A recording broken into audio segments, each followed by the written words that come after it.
How's it going, YouTube? Coming to today with another video, and today, guys, the video is going to be the top 3 best decks, their counters, and their end boards. I really do hope that this helps you because a lot of people don't even know what the end boards look like or what they're getting into when they go to these events right now and play against some of the newer decks because they're new.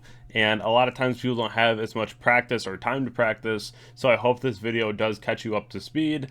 I am finally putting tier down. I went to a case tourney today. Did not go well. I'm sure there's some variation of tier that would do okay, but I think after today it was a good showing of time to move on. I did just pick up most of a Ryzeal deck today, so I do have that now, and I'm going to keep learning that moving forward, and maybe I make a pivot here or there. But I am very excited to see where the game goes for me, and, you know, we'll check it out. If you haven't already checked out my sponsors over at Imperium Duels to Dragonshield, Gem, Cloud, REW, Grimoire, definitely go ahead and do so, all down below in the description. And also, if you haven't already heard, I do have a TCGPlayer link. It is down below in the description. If you plan on buying on TCGPlayer, use the link. It costs nothing to you and only benefits and supports the channel.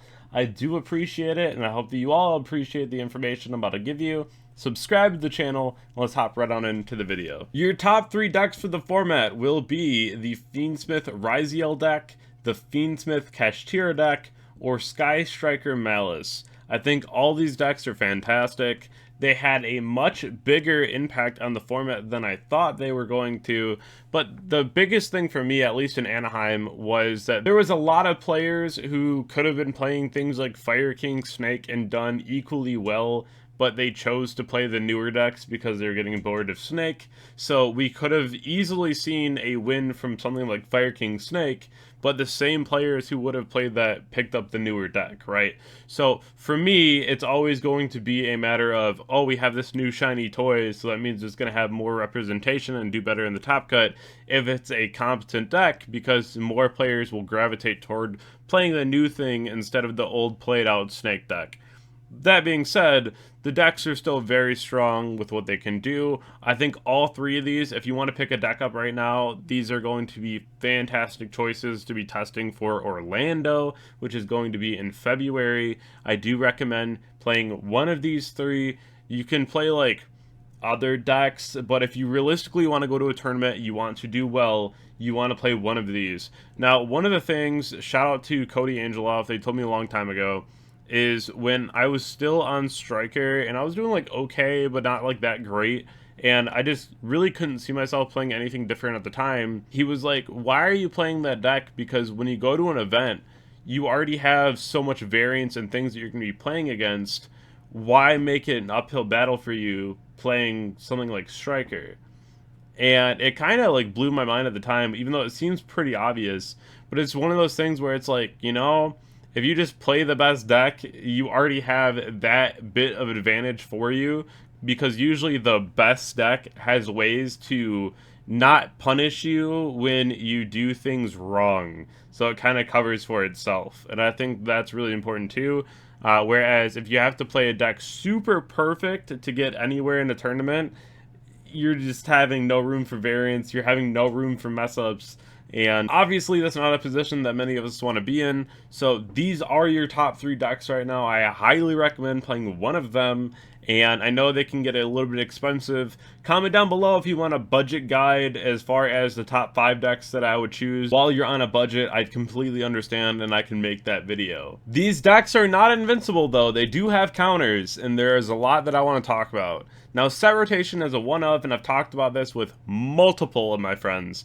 This card is absolutely busted against the Ryzeal deck because you can immediately turn off cross and then get to something that you need. Now, the second that you activate that, it's susceptible to detonator, so you got to keep that in mind. And also, if you're going to be giving them like a rate saw, that's also very scary because a lot of decks play the cash cards. But you do turn off cross, so set rotation's pretty goated for that. I do like that a lot. Book of Eclipse, very good in this deck. Just go ahead and book the detonator or force itself to blow itself up, so they have to plug in it back, which means that you only have to deal with the one detonator now, which is very strong. I do like Lightning Storm and Harpies. You could play evenly, I don't mind that at all. I do like a lot, though, for the Lightning Storm and the Duster. I use these all the time against this deck, or even just like the pure Ryzeal deck, and they're both very, very strong. Talent, I feel like that's a given in this format. Talent should be in everyone's deck list at 3 in your main deck. It's just such a broken card. Talent is so good right now. Same with Nibiru. I think that most lists right now should be like 3 Nibiru and 3 Talent, just 100% of the time. Ghost Ogre is a personal choice if you want to play that. I'd play like 2 of it if you want to. I think it's really solid if you're going to be hitting things like the Duo Drive. If your opponent is putting up like the Desiree and they go Desiree effect and then you just Ogre the Desiree, that's also very strong. So definitely a couple things that you can do with Ogre. And then Bell. I think Bell is the other card right now that is just insane. Like, you just drop Bell on everything. You drop Bell in Underground. You drop Bell on the Engraver Bringback. You drop Bell on the plugin. You drop Bell on, I think it's GW is the trap in Maliss that brings back. There's so many things you can do with this, especially when they summon Whitebinder and try to banish the graveyard. You can Bell that. Bell just has so many applications right now that you're insane if you're not running Bell. This card is so good. Run 2 or 3 in your main or your side. They're just so good this format. The next one here is going to be the Cashier of Fiendsmith deck. This is going to be more heavy-handed into hand traps.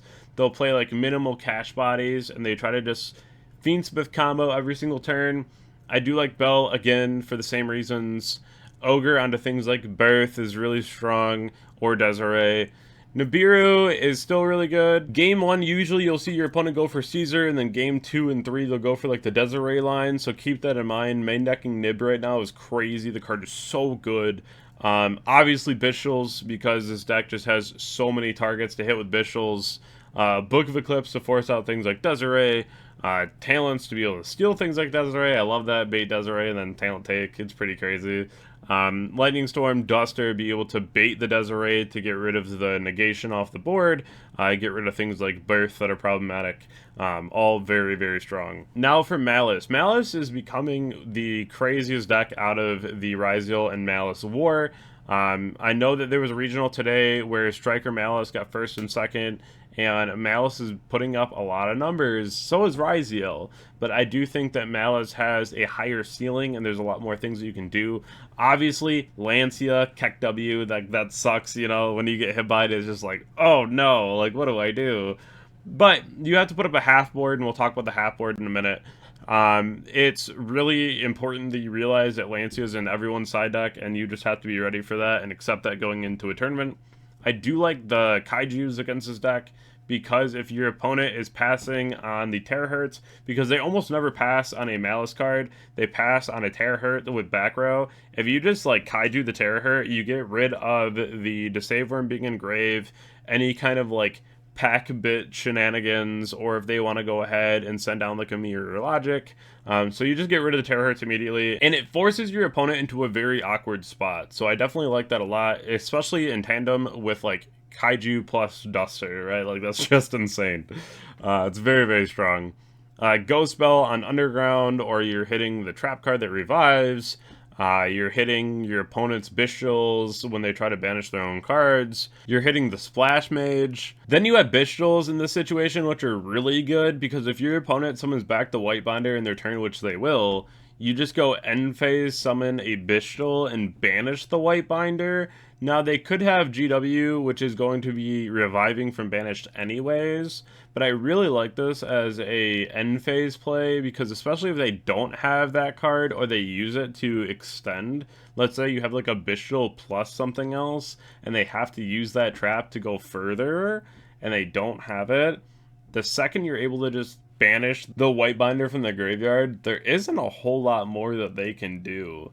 So I do like that a lot, especially if you're summoning out like a Druid's Worm, and the first action you can just like summon something and get rid of the Druid's Worm and be able to just get rid of the Terahertz immediately.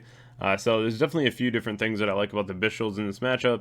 Nibiru still cooks. And then Zombie World is crazy because everything's a Cyverse. And so it's kind of hard to summon out the Cyverse Link monsters when everything's a zombie. So that's really good, especially if you have room to play like the Necroworld Banshee and get it in the grave, or if you decide multiple copies of Zombie World, whichever one is better for you. I like this card a lot. I think that it is pretty heavy impact. So on a typical end board for the Maliss deck, they're going to be having a Teraher up, and then usually like 2 traps that are set from the Maliss archetype. They'll have like 2 or 3 hand traps in hand and a Disave Worm in grave. A lot of times you'll see like 3 or 4 set, and that's something that you really have to be ready for. Usually it's like an Imperm and then maybe like a cross out or like a call by or something. But usually it's like Terahertz set 4, have a White Binder in grave and a couple hand traps. So it's just a lot of layered interruption, which can be very annoying to play through. So just kind of keep that in mind. You do have the MTP07 as well, and that one's going to be the trap that can just banish something.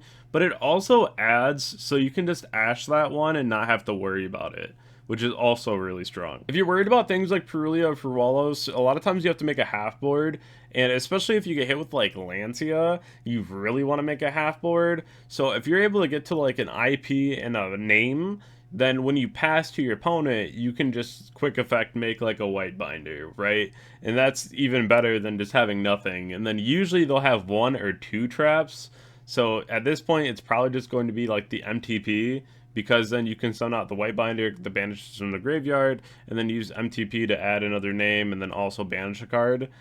So that's really up to how the game goes and what the hand's looking like, and then they'll still usually have a couple hand traps in hand as well. Now this is the pretty full end board for Cash Fiendsmith. They're going to have Desiree with the 5 underneath it, and then they're going to have the Birth plus usually like a Unicorn and at least 3 hand traps. And they'll have Lacrima and Grave with a Link monster, so they can go ahead and just revive the Link monster, which is usually a Requiem, then Requiem into Lacrima, and then dump the Paradise, and then Paradise becomes another layer of interruption. So Desiree can negate 5 at once. It also has Piercing with Agnum Day. It can't be targeted because of sequence, and they also have the Birth Banish off a spell. So definitely a lot of different things going on here, but Nibiru cooks. Lightning Storm's very solid again because it's just able to bait a lot of things out here. And then you just have to worry about some hand traps. As far as the Ryzeal End Board, usually for the pure deck, it's going to be the Detonator and the Baguska in defense with plugin, and then having Cross, and this creates a bit of a soft lock because the Field Spell and Detonator do not activate to use their protection and negation effects. So if you try to Regeki the board, the Detonator can save the Baguska.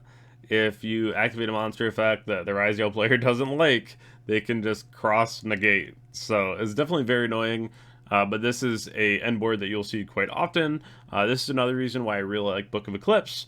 Things like that just deal with issues like this. Obviously not through Ash, but this is an example of having at least 1 hand trap in hand on top of everything else. Usually they'll have like some kind of follow-up, which is usually like an ice, and then they'll have a hand trap between the soft lock as well. So keep that in mind when you are going up against this. The full Fiendsmith End Board with the Ryzeal cards, usually 1 or 2 hand traps in hand. They'll have the Lacrima play engraved to set up Paradise. They'll have Cross, Detonator, and Desiree with plugin. So this is something that can be really hard to crack, and that's where you're going to need like 2 pieces of interruption, right? That are going to be really impactful. Even if you have Nibiru here, usually you're able to resolve the Nibiru before they get to the cross, or if they are to establish cross, usually you can get away with it if they don't have X to send and then duo to attach to get the extra material for cross to be live immediately. But that's also only if they realistically like open cross that it's that good, or when they start going for like a Detonator. So there's definitely a lot of lines that you got to be careful of, but Nibiru is very good in this matchup. It also, if anything, can just be activated to drain a material from the Detonator. Then you also have the Desiree you have to play through. So a fair bit of interruption. I really do like cards like Lava Golem, but at the same time you risk your normal summon and then they have plugin. But that's where Bell comes into play. Usually Bell is 1 and. Like what else do you have with Bell, right? So very strong card in various situations, but I do hope that this video did help you at least visualize what you're going to be playing up against most likely going forward. It's going to be quite the meta. I think that it's feeling a bit more fresh. It's an interesting meta, I'll say that to be frank. I do think that it's going to be a little bit better than like fire meta, but you know, we get tired of these metas pretty quick, so we'll see. But I hope that you all have a wonderful night. Subscribe to the channel, and I'll catch you on the next one. Thank you.